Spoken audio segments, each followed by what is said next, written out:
Coach, can you give us some opening remarks about the match tonight? Sure. Look, I thought we started the game well in the first half, had our opportunities to take the lead.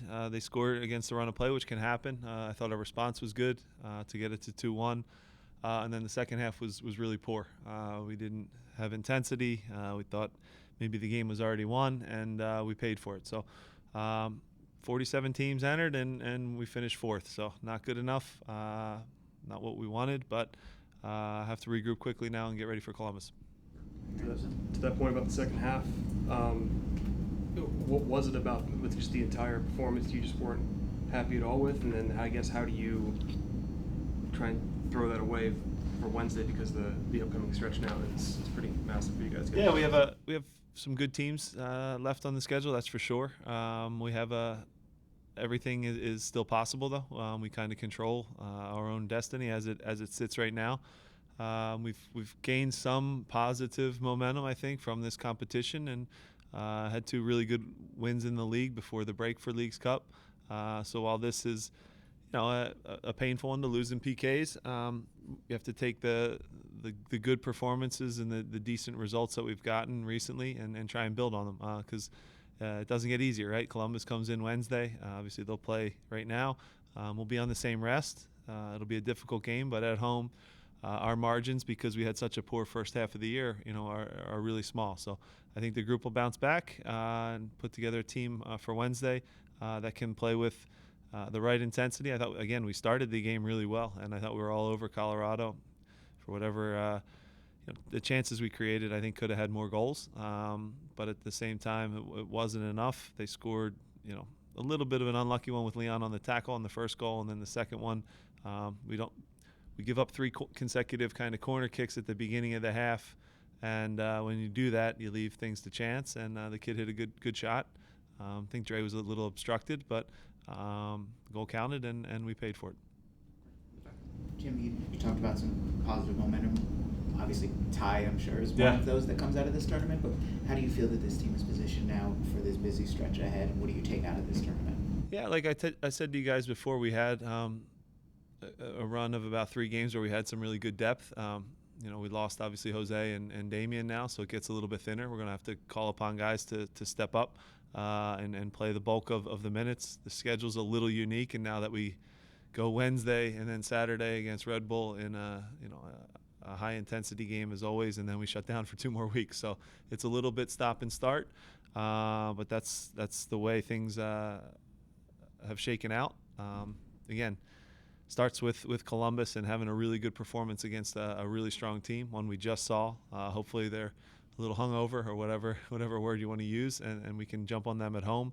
But we've put ourselves in a hole in the regular season, but we also know we have a group that can go on a win streak, and 3 wins in a row in this league, and all of a sudden you're right back up the table. That's the reality of it, whether you like it or not.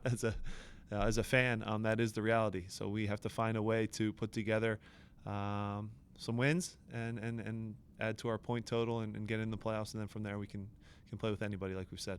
Do you have any thoughts on Daniel's PK tendencies, of what he does in the regular games and what he does in shootouts? Obviously, he wasn't part of the Mazatlan one. You took him off just before that. Yeah. Any thoughts on that difference in his splits? Yeah, PKs are a part of the game. I don't think they are. They're. It's a strange way to conclude a game. I think I've said that forever. And Danny's the guy who carries, I would just say, the scoring load for this club. It's almost 15 to 20 plus goals every year. The assists that he gets, he's the guy that makes plays for us. Sometimes we have to maybe take that burden off of him because we rely so much on him to get goals.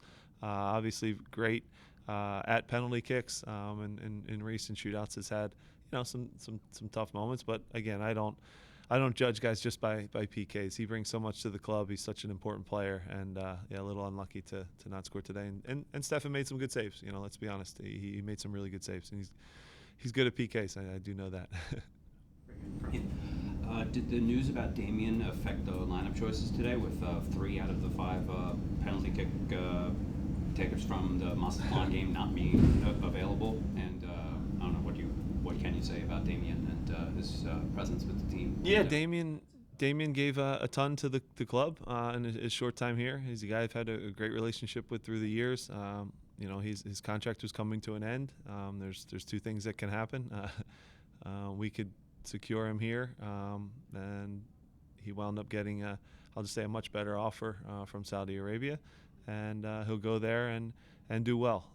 Doesn't make us any better, that's for sure. But we have 9 games left now to conclude the season. We have to get as many points as possible. Other guys have to step up in his absence, but great player, great person. I think has an opportunity now to set up his family with the contract that he got there.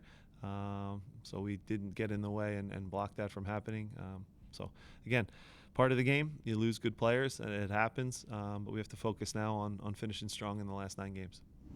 Okay, we're going to go on to Zoom with the last question for the press conference today. Go ahead, Matt Pollard. Hi, Coach. Matt Pollard, Burgundy Wave. You coached Keegan Rosenberry for a number of years at Philly. What have you made of what he's done with the Rapids now being a captain? Thank you.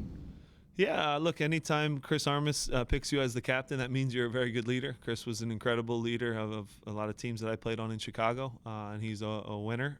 Keegan, we worked with here in Philadelphia, did a great job in his time here, moved on to Colorado, got better and better as the years went on, and good kid, good player, and happy for all the success he's had. Being the captain of a team is a big responsibility and speaks to kind of the culture that Chris wants to build there, and he has Keegan as his leader to execute that culture. So 2 good people, 2 good human beings, and they're good at this game of soccer. So happy for Keegan, even in a loss tonight. Great. And with that, we'd like to conclude today's press conference. Thank you so much, Coach, and good luck for the rest of the season. For those in the room and on Zoom, just a reminder that Chris Armas from Colorado